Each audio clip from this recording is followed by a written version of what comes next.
ये देखो, लगता है जिसने भी ये किया है इस रिक्शा वाले को यहां से घसीट कर वो लेकर गया वहां ईंटों में छुपाने के लिए। वो क्या है?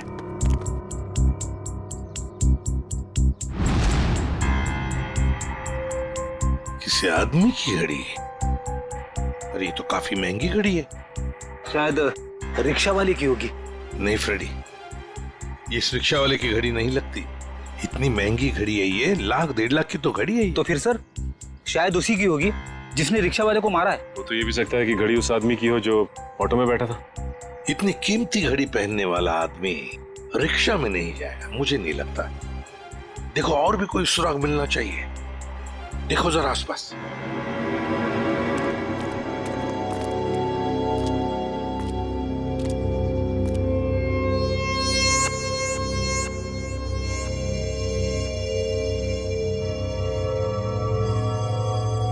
अरे सर, कुछ मिला? हाँ सर, किसी लड़की की ये डायमंड इयररिंग मिली है, यहाँ नीचे गिरी हुई थी। इयररिंग?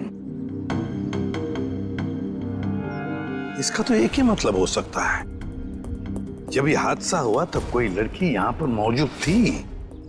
तो खून लड़की ने किया? सचिन, पता नहीं खून किसने किया, लड़की ने या और किसी ने, लेकिन एक बात तो जरूर है कि ये लड़की उस रिक्शा वाले के साथ मौजूद थी। सर हो सकता है ये लड़की उस ऑटो वाले की सवारी थी। लेकिन लड़की यहाँ ऐसी जगह क्या करने आई थी? कुछ न कुछ तो और ही चक्कर है। जो भी हो, उस हादसे में जरूर हाथापाई हुई होगी, जिसकी वजह से वहां पर वो घड़ी मिली और अब ये इयररिंग। ये केस तो बहुत पेचीदा हो गया है। इतने सारे सवाल लेकिन जवाब इतने कम। सारे सवालों का जवाब इसी बिल्डिंग में है। इस बिल्डिंग को अच्छी तरह से छान मारते। Let's go.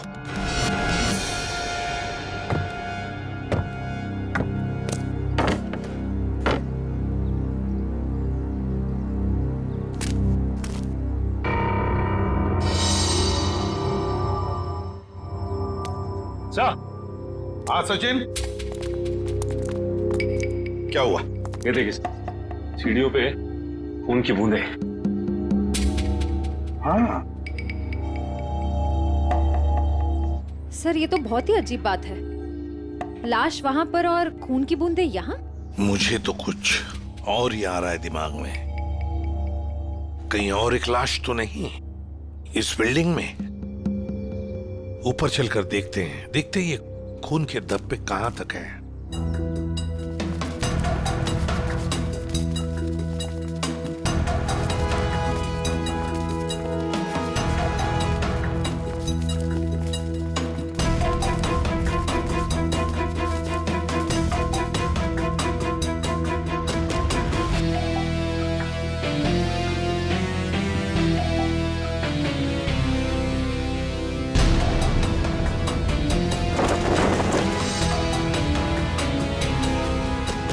भाई साहब, मैं तो कहता हूँ अभय और विशाखा एक दूसरे के लिए बिल्कुल सही है। दोनों के ख्यालात मिलते जुलते हैं, दोनों का स्वभाव एक है, और वैसे एक साथ स्कूल में पढ़ चुके हैं।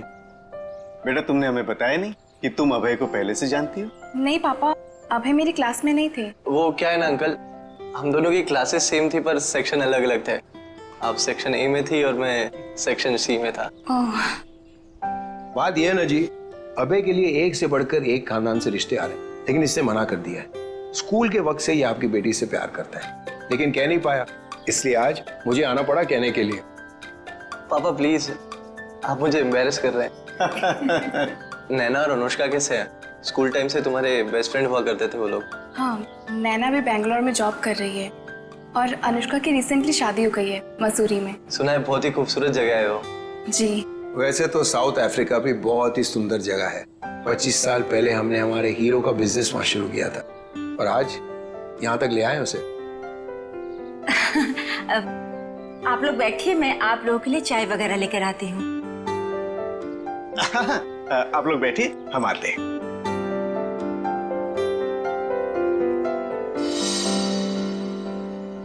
क्या बात है सरिता, क्या हुआ?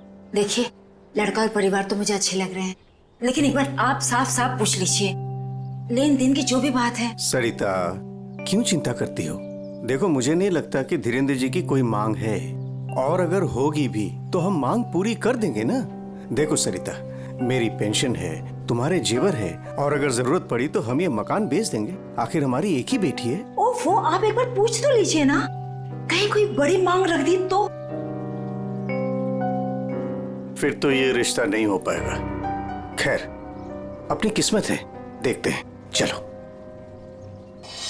लीजिए भाई साहब। ये सब लाने की क्या जरूरत थी? इतनी तकलीफ क्यों की आपने? अरे क्या कहते हैं भाई साहब, ये तो कुछ भी नहीं है, ये तो आपको लेना ही पड़ेगा। चाय लीजिए। ये लो बेटे।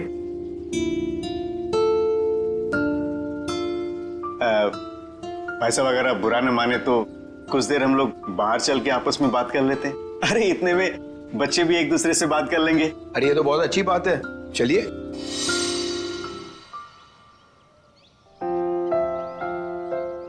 भाई साहब, आपका बेटा हमें बहुत पसंद है। मुझे भी बिल्कुल विशाखा जैसी बहू चाहिए थी। अगर विशाखा अभय को पसंद उसकी करे, फिक्र आप मत कीजिए, हमारी मंजूरी में ही उसके यहाँ है। ये तो बड़ी अच्छी बात है। तो मैं बात पक्की समझूं? जी जरूर। धीरेन्द्र जी, अगर आपकी कोई मांग हो तो आप मुझे। ये कैसी बात कर ली आप लोगों ने? अरे भाई, भगवान का दिया हुआ सब कुछ है हमारे पास। आपकी बेटी सिर्फ 2 जोड़ी कपड़ों में चाहिए, ये आप कर पाएंगे या नहीं? मुझे समझ में नहीं आता कि मैं आपका ये कर्ज कैसे चुका पाऊंगा। लेकिन हमारी एक शर्त है। शर्त? ये शादी 2 दिनों में हो जानी चाहिए। 2 दिनों में शादी की तैयारियां हम कैसे कर सकते हैं? देखिए, ये हमारी एक ही बेटी है, हम चाहते हैं कि उसकी शादी बड़े धूमधाम से हो, इसलिए थोड़ा अगर आप हमें वक्त दे दे तो। देखिए भाई साहब, मैं आपकी बात समझता हूँ, लेकिन 3 दिनों के अंदर मुझे साउथ अफ्रीका पहुंचना है। सिर्फ मेरे बेटे की वजह से मैं अपना पूरा कारोबार छोड़ के आया हूँ। अगर आप ये नहीं कर पाओगे तो ये रिश्ता नहीं होगा। हाँ? सोच लो आप लोग।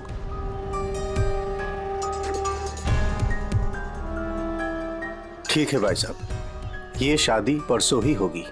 ये तो बहुत अच्छी बात है, मुबारक हो। देखिए, आप शादी की तैयारियां कीजिए, पैसे की चिंता न कीजिए, वो हम करेंगे। जी।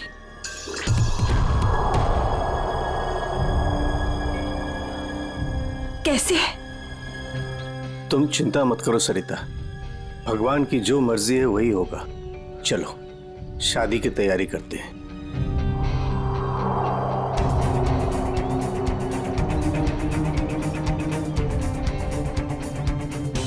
पता नहीं मुझे ये सब ठीक क्यों नहीं लग रहा है। शादी ब्याह जैसी चीज जल्दबाजी में करना, कहीं हम गलत निर्णय तो नहीं ले रहे?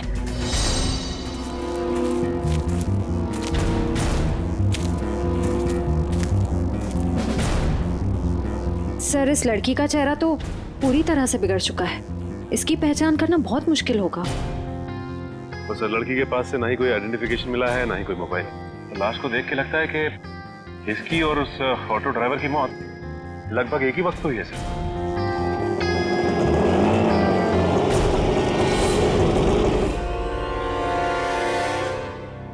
सर, ये लावारिश रिक्शा यहाँ से थोड़ी दूर पे खड़ी हुई थी, लोगों ने मुझे बताया। और सर, ये रहे रिक्शा के पेपर्स। वो लाश इसी रिक्शा ड्राइवर की थी, चमन नाम था उसका। और सर, ये फोटो भी लगी उसकी। हाँ, चमन खुद मालिक था इस रिक्शा का। और कुछ मिला? हाँ सर, मोबाइल मिला है सर, लेकिन सर बैटरी डाउन है इसकी। ठीक है, कोई बात नहीं, इसमें से हमें बहुत कुछ इंफॉर्मेशन मिल सकती है।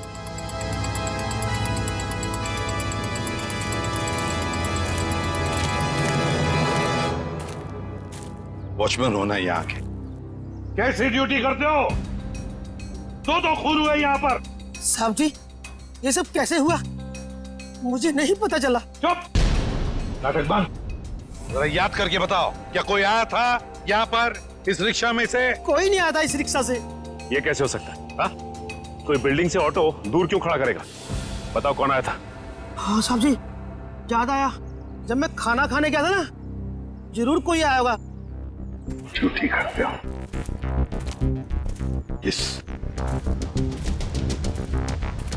इस चमन की पूरी कुंडली निकालो।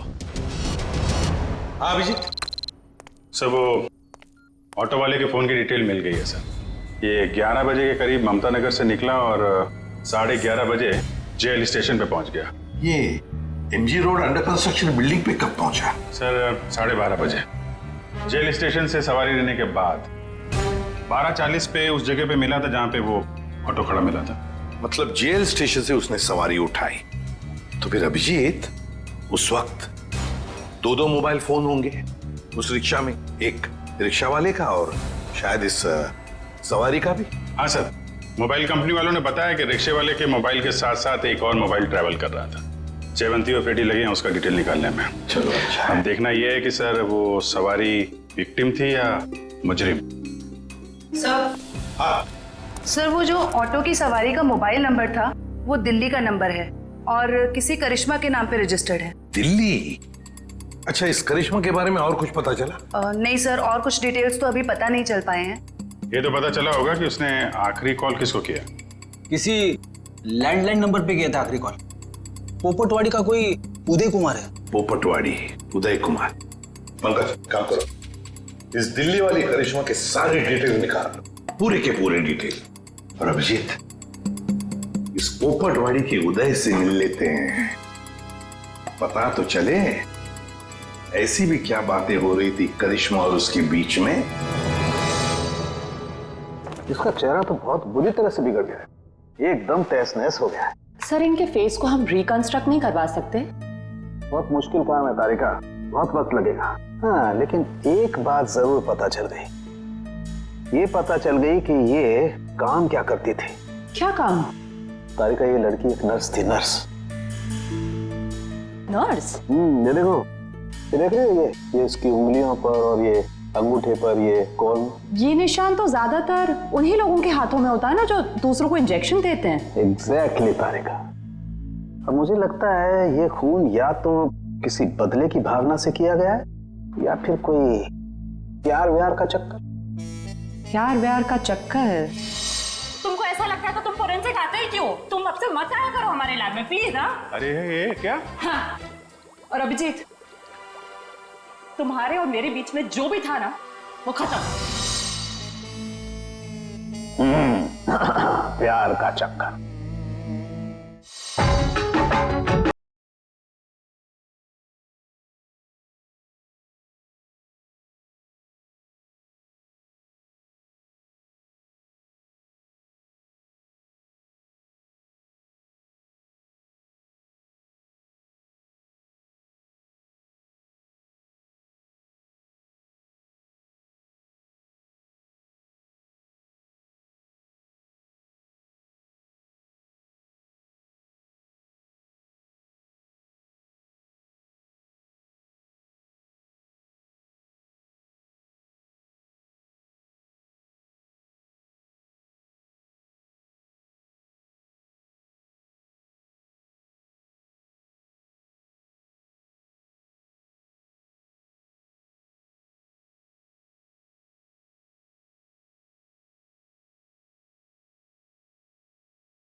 सीआईडी? यहाँ सब कुछ ठीक तो है ना? देखिए आप फिक्र मत कीजिए, हमें पता है आपके घर में शादी का रस्म चल रहा है, लेकिन देखिए बात को ज्यादा नहीं है, सिर्फ 2 मिनट की बात है। एक बात बताइए, कल लैंडलाइन पे कोई अनजान फोन आया था आप? हाँ, मेरी बेटी विशाखा ने फोन उठाया था। जरा बुलाइए ना विशाखा को। विशाखा, बेटी 1 मिनट इधर आना। हाँ जी, 1 मिनट। जी पापा। बेटे ये। हाय विशाखा, शादी मुबारक हो। Thank you. हम सीआईडी से हैं। मैं इंस्पेक्टर श्रेया। कल सुबह 10 बजे लैंडलाइन पे एक कॉल आया था। जी आया था। किसका फोन था? किसी करिश्मा का फोन था, बट मैं उसे नहीं जानती। अगर तुम उस लड़की को नहीं जानती हो तो उसने तुम्हें क्यों कॉल की? दरअसल वो मुझसे मिलना चाहती थी, पर मैंने उसे मना कर दिया। तुम तो कह रहे हो तुम उसे जानती तक नहीं, फिर भी वो तुमसे बात करना चाहती थी। कोई ना कोई तो वजह जरूर होगी, हैं? बताओ। शायद वो मेरी शादी के बारे में कुछ बात करना चाहती थी। क्या क्या बात करना चाहती थी? कुछ बताया उसने? जी, तब तक तो मुझे भी नहीं पता था कि मेरी शादी होने वाली है। वो शायद मेरी पिछली शादी के बारे में बात करना चाहती थी। मतलब विशाखा, तुम्हारी पहले भी एक शादी तय हो चुकी थी जो टूट चुकी है। देखिए प्लीज, अगर इस बारे में इस वक्त बात न करें तो अच्छा होगा। बड़ी मुश्किल से उस सदमे से ये उभर पाई है। प्लीज। पापा, इट्स ओके। मुझे उस बात से कोई फर्क नहीं पड़ता है। पर आप इस फोन कॉल के बारे में मुझसे इतने सवाल क्यों पूछ रहे हैं? दरअसल बात यह है कि करिश्मा नाम की उस लड़की का। अरे 1 मिनट में समझाता हूं। देखिए, ये करिश्मा जिसने फोन किया था यहाँ पर, हम उससे मिलना चाहते हैं एक केस के सिलसिले में। ये करिश्मा कोई मुजरिम है क्या? क्या इसने कोई जुल्म किया है और ये मुझसे क्यों बात करना चाहती है? देखो, करिश्मा मुजरिम है या नहीं ये अब तक तय नहीं हुआ है। खैर छोड़ो, आप लोग शादी की तैयारियां करो।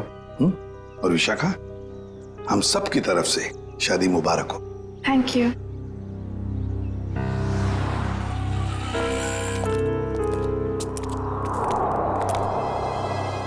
हेलो, सुनो, सब गड़बड़ हो गया है। यहाँ सीआईडी आ गई है। हाँ जी, क्या हाल है बॉस? फिर से बन गया चेहरा? अरे चेहरा बनने में टाइम लगता है ना यार। और कितना टाइम चाहिए तुझे? मैं बोल रहा था तारिका, प्रद्युमन जैसे ही मेरी शक्ल देखेगा पीछे पड़ जाएगा। कितना टाइम लेगा चेहरा बनाने में? यार इतना सा काम है साउंड के। वैसे एक बात बताओ, आप लोगों को वाकई कुछ पता नहीं चला उस लड़की के बारे में? हमें इतना तो पता चल चुका है कि उस लड़की का नाम करिश्मा है और वो दिल्ली की रहने वाली थी। और अगर मैं ये बताऊं कि करिश्मा एक नर्स थी तो? सर, उस करिश्मा के बारे में नई बात पता चली सर। क्या? वो दिल्ली में 10 स्टार हॉस्पिटल में नर्स है। लो, ये बात अब बता रहे हैं, मैं कब की बता चुका ये बात। 10 स्टार हॉस्पिटल दिल्ली। वाह यार अभय, बड़ी सुंदर दुल्हन मिली है तुझे, सच्ची।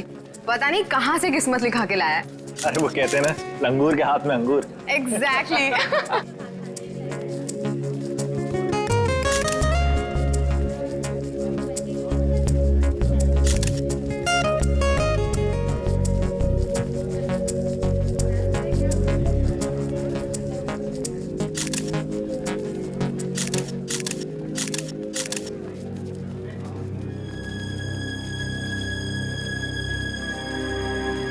उदय जी, आप रो रहे हो? सब ठीक तो है ना? ये तो खुशी के आंसू हैं। आज अपने बेटी को दुल्हन बना जो देख पा रहा हूं मैं, इसलिए। आपसे कुछ बात करनी थी। हाँ हाँ, तो कहिए ना। यहाँ कहना ठीक नहीं होगा, जरा अंदर चलिए ना। क्यों, हमसे शादी में कुछ कमी रहेगी क्या? नहीं नहीं नहीं, वो सब ठीक है, A1। देखिए, सारे मेहमान आ रहे हैं। अगर हम यहाँ से चले गए तो कुछ परेशानी हो जाएगी। फेरे हो जाए, उसके बाद दोनों बैठ करके बातें करते हैं। देखिए, मेहमानों को छोड़िए, आप अंदर चलिए, वरना ये शादी नहीं होगी।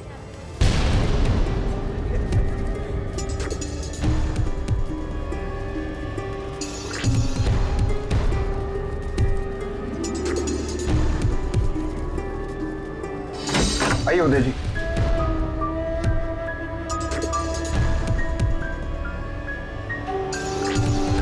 धीरेन्द्र जी, बात क्या है आप बताइए ना। देखिए, मेरी परेशानी बढ़ती जा रही है। अरे भाई, परेशान होने की कोई बात नहीं, एक छोटी सी रिक्वेस्ट है। कैसी रिक्वेस्ट? आपको याद है मैं आपके घर आया था आपकी बेटी को देखने, और मैंने आपको कहा था मुझे दहेज बिल्कुल नहीं चाहिए। जी मुझे अच्छी तरह से याद है, आपने कहा था कि आपको दहेज नहीं चाहिए। तो अब क्या चाहिए आपको? मैं अपनी जुबान का पक्का हूँ, कहा ना दहेज नहीं चाहिए, दहेज नहीं लूंगा। हाँ, मगर आपको दहेज नहीं चाहिए तो क्या चाहिए?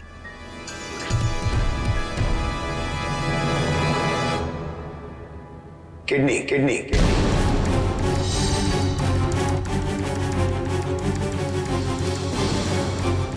किडनी? पर किसकी? मैं शायद आपको बताना भूल गया कि मेरी तबीयत दरअसल ठीक नहीं रहती और जल्द से जल्द अगर किडनी ट्रांसप्लांट नहीं हुआ तो मैं ज्यादा दिन नहीं बच पाऊंगा।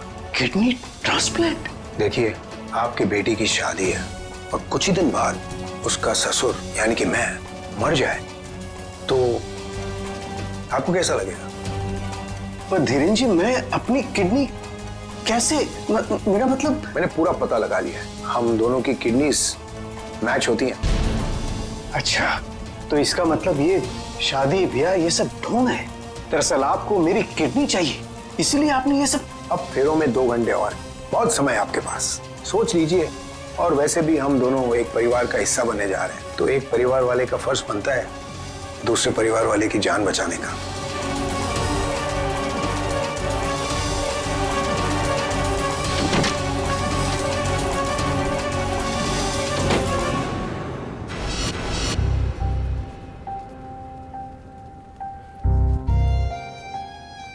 आपको दहेज नहीं चाहिए तो क्या चाहिए? Kidney, kidney, kidney.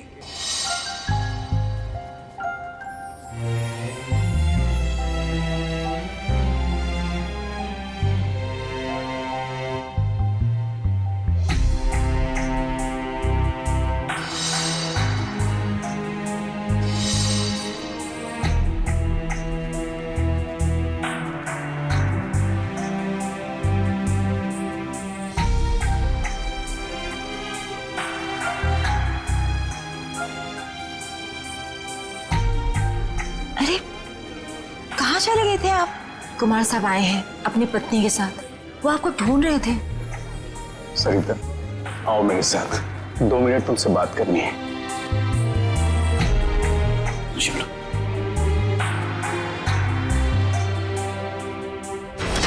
आओ सरिता। क्या हुआ, मुझे बताएंगे भी? सरिता, दरवाजा बंद कर दो, बताता हूं।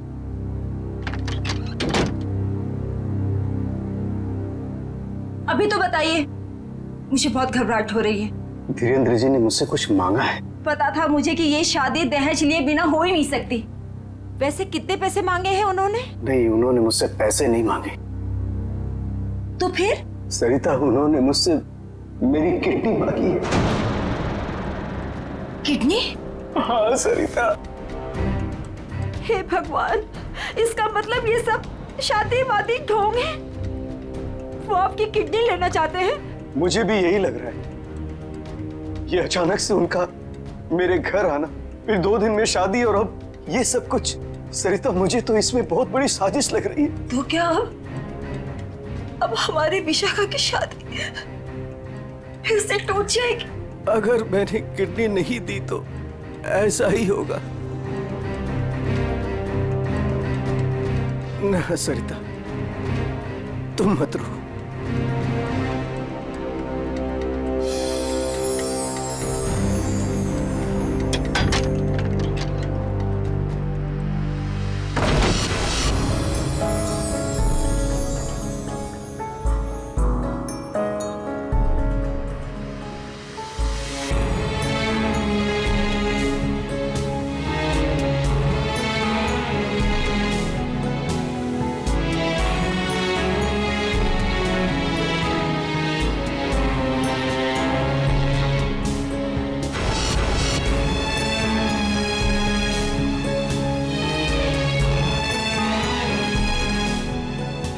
सारे मेहमान आ चुके हैं और अगर इस बार भी हमारी विशाखा की शादी नहीं हुई तो वो पूरी तरह टूट जाएगी। एक जख्म तो वो पहले ही खा चुकी है, लेकिन अब दोबारा वो बर्दाश्त नहीं कर पाएगी। मैं जानता हूं सरिता, तुम ठीक कह रही हो, इसलिए मैंने सोच लिया है, मैं अपनी किडनी दूंगा। हाँ सरिता। नहीं, अगर आपने किडनी दे दी तो आपका क्या होगा? मुझे कुछ नहीं होगा सरिता। और वैसे भी इंसान के शरीर में 2 किडनियां होती है जिससे उसका शरीर चलता है, लेकिन फिर भी इंसान एक किडनी के सहारे जी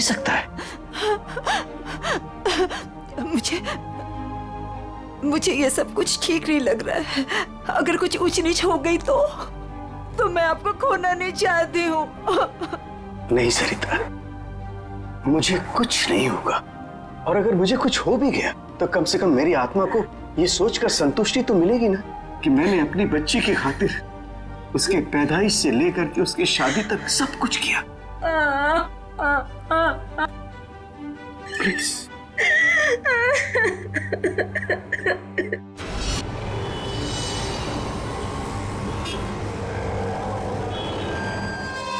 हेलो सर, मैं अनुज, इस हॉस्पिटल का डीन। करिश्मा की मौत की खबर सुनकर आई एम शॉक्ड। वो बहुत ही काबिल नर्स थी। वैसे डॉक्टर साहब एक बात समझ में नहीं आ रही है, ये करिश्मा ने अचानक से छुट्टी क्यों ली और फिर यहाँ से मुंबई चली गई?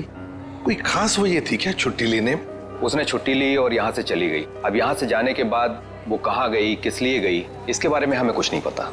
देखिए, हम लोग करिश्मा के घर गए थे, लेकिन वहां से कोई ज्यादा जानकारी मिली नहीं है। क्या आप बता सकते हैं कि यहाँ पे करिश्मा को कोई सामान वगैरह पड़ा है? आप चाहें तो करिश्मा का लॉकर देख सकते हैं। जी हाँ, जरा दिखाइए लॉकर। आइए। चलिए।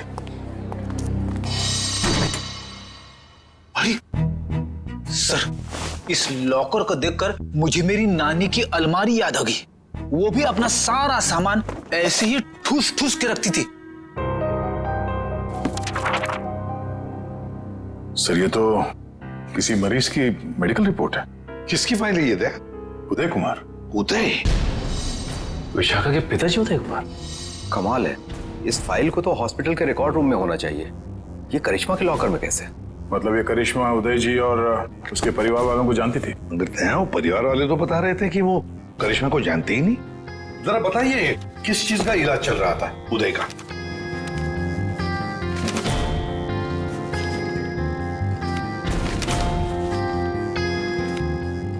क्या डॉक्टर साहब, आपके चेहरे का रंग उड़ा हुआ क्यों है? उदय जी को फूड पॉइजनिंग थी और उनके सारे टेस्ट किडनी के करवाए गए हैं। क्या? यार ये क्या चक्कर है? नहीं दया, कुछ न कुछ तो गड़बड़ जरूर है, कुछ न कुछ तो गड़बड़ है। अच्छा डॉक्टर साहब, इस करिश्मा का बर्ताव कुछ अजीब लगा आपको? मतलब कुछ गड़बड़ लगा आपको कभी? नहीं, ऐसा तो कुछ भी नहीं लगा। सर, ये देखिए। माय गॉड, तो ये बात है। क्या बात है उदय? अरे डॉक्टर चंद्रप्रकाश, आओ बैठो बैठो। ये अचानक क्या बात करना चाहते हो तुम मुझसे? और भाभी जी क्यों रो रही हैं? शादी में कोई मदद वगैरह चाहिए? डॉक्टर, शादी की कोई बात है ही नहीं। अच्छा, तुम ये फाइल मेरी देखो ना, मेरी मेडिकल फाइल। ये फाइल चेक करके बताओ कि क्या मैं अपनी एक किडनी डोनेट कर सकता हूँ? उदय, तुम्हारी बेटी की शादी हो रही है और इस वक्त तुम्हें ये सवाल सूझ रहा है? डॉक्टर, शादी न रुके इसलिए तो मैं ये बात पूछ रहा हूँ तुमसे। बताओ ना। क्या मतलब है? मतलब मैं बाद में तुम्हें समझाऊंगा। तुम पहले मुझे ये बताओ कि मैं एक किडनी के सहारे जी सकता हूँ या नहीं। बताओ डॉक्टर, मुझे प्लीज बताओ ना।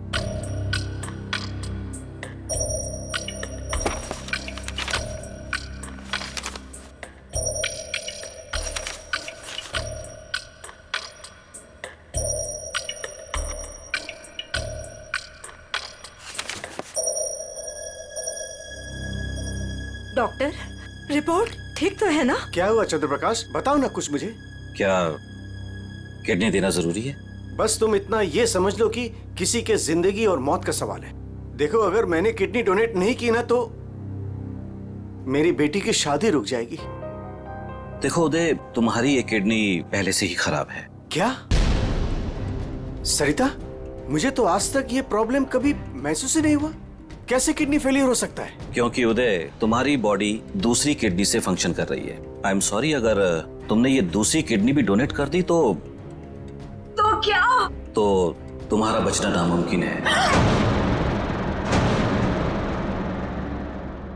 किडनी डोनेट करने के लिए तुम मेडिकली फिट नहीं हो। देखो, ऐसा मत कहो डॉक्टर, मुझे ये किडनी दान करनी ही पड़ेगी किसी भी हालत में। डॉक्टर प्लीज जरा चेक करके बताओ, कोई तो रास्ता निकालो। देखो उदय, फाइनल डिसीजन मैं नई रिपोर्ट के आने के बाद ही दे पाऊंगा, लेकिन इस रिपोर्ट के मुताबिक किडनी डोनेट करना मतलब मौत को दावत देने जैसा है।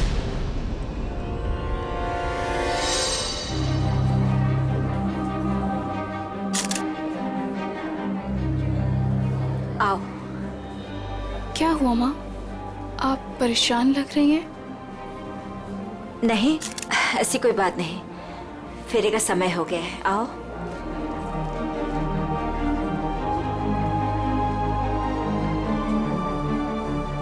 अरे उदय जी, आप ही को ढूंढ रहा था। फेरे लगवाएं या फिर मैं बारात वापस? जी नहीं, बारात वापस ले जाने की नौबत नहीं आएगी। मुझे पता था आप बड़े समझदार इंसान हो, सही डिसीजन लिया। और वैसे आप अपनी बेटी को इतना प्यार जो करते हो, आइए। यकीन नहीं आ रहा है दया, शादी के नाम पे ऐसी सौदेबाजी।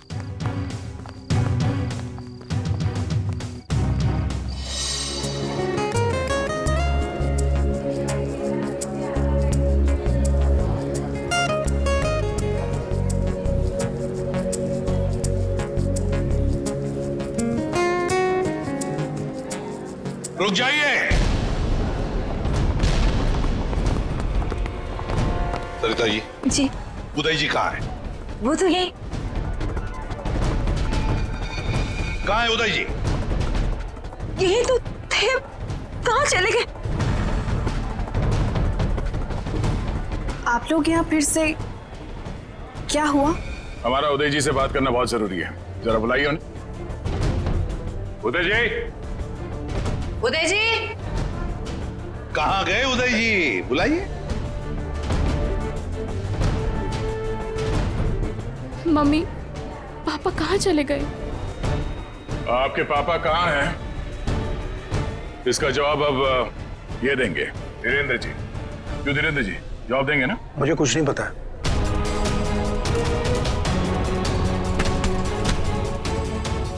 नहीं पता तो सड़क कहाँ रहे आप? हाँ?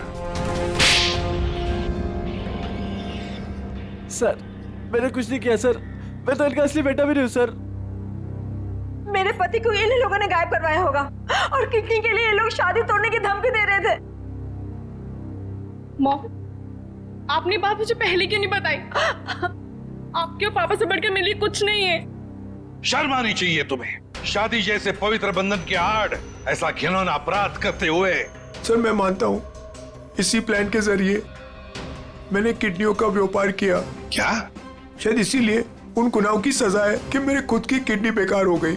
लेकिन इस बार सर मैं खुद की जान बचाने के लिए कर रहा था। इसके लिए किसी और की जान चली जाए। अब बताओ, करिश्मा को क्यों मारा? सर मैंने करिश्मा को नहीं मारा, बल्कि वो तो मेरी मदद करती थी मरीज ढूंढने में। सर इस बार मैंने गैंग वालों को बताया बिगड़ एक किडनी गायब कर दी। उसी बात को लेकर वो मुझे ब्लैकमेल कर रही थी कि वो बाकी गैंग वालों को और विशाखा को ये बात बता देगी। इसीलिए तुमने करिश्मा को मारा? इसीलिए? नहीं सर, मेरा यकीन मानो, मैंने उसे नहीं मारा। मुझे लगता है कि सर उसके मौत के पीछे मेरे बाकी गैंग वालों का हाथ है। कौन है तुम्हारे साथी? कहाँ लेकर गए उदय को? किडनी निकलवाने। ऑपरेशन शायद शुरू भी हो गया होगा।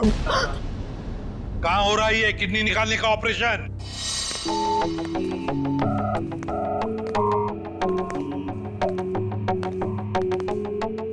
चल डॉक्टर, ऑपरेशन शुरू कर।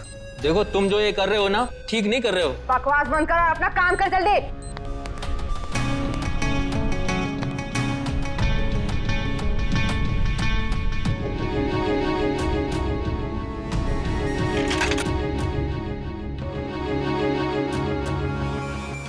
अबे जल्दी करना।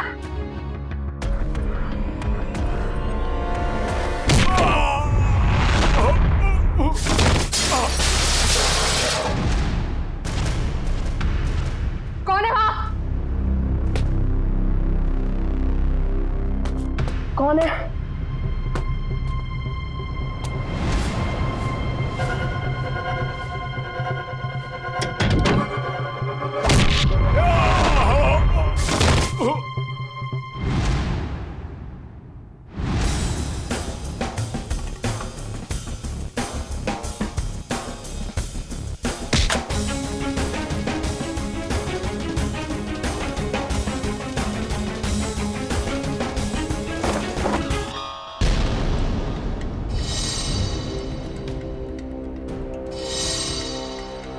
अपने जुर्म का इनाम तो लेती जाओ।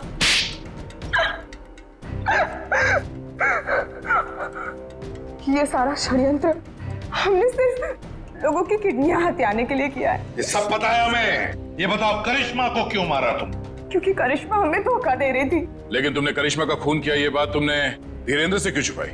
ताकि जब धीरेन्द्र किडनी ट्रांसप्लांट के लिए ऑपरेशन थिएटर में आए तो वहां उसे आराम से मार सके, ताकि वो खून ना लगकर एक हादसा लगे। और उदय की किडनी तुम ऊंचे दाम में बेचना चाहती थी, क्योंकि उदय का blood group Bombay blood group है, एक रेयर ब्लड ग्रुप है ना? यही प्लान था सर, लेकिन आप सीआईडी वालों की वजह से वो सब चौपट हो गया। करिश्मा का खून और कितने सारे मासूम लोगों की किडनियों की चोरी, तुम्हें तो फांसी ही होगी। इतना काफी है तुम्हें फांसी के फंदे तक पहुंचाने के लिए। जयवंती, ले जाओ इसे।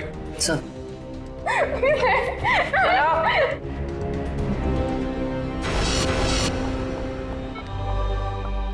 कैसे आप? तबीयत कैसी है आपकी? पापा ठीक तो है आप? सरिता, विशाखा बेटी, तुम लोग रो क्यों रहे हो? क्या हुआ मुझे? मैं आपसे कभी बात नहीं करूंगी। आपको क्या लगा मेरी शादी आपकी जिंदगी से ज्यादा जरूरी है? ऐसी कोई बात नहीं। दरअसल मैं और सरिता हम तो सिर्फ तुम्हारी खुशी चाहते हैं बेटे। मेरी खुशी आपसे है, आपसे है। माना बाकी लड़कियों की तरह मेरा भी सपना है कि मेरा भी एक अच्छा पति हो, लेकिन वो पति मुझे अपने पिता की कीमत पर बिल्कुल नहीं चाहिए। देखा उदय जी, आपकी बेटी विशाखा कितनी समझदार है, सियानी है और सही बोल रही है। एक बात हमेशा ध्यान में रखना, बेटी घर का सम्मान होती है, सुख होती है, खुशी होती है। और उसके हाथ पीले करना तो सौभाग्य की बात होती है, लेकिन उसके लिए माता पिता को अपनी जान दांव पर लगाने की कोई जरूरत नहीं। एसीपी साहब, मैं आपसे वादा करता हूं, चाहे कुछ भी हो जाए, मगर मैं इंतजार करूंगा। अब की बार मैं अपनी बेटी का हाथ सिर्फ उसी को दूंगा जो इसके लायक हो। आप सबका बहुत बहुत शुक्रिया। Thank you very much.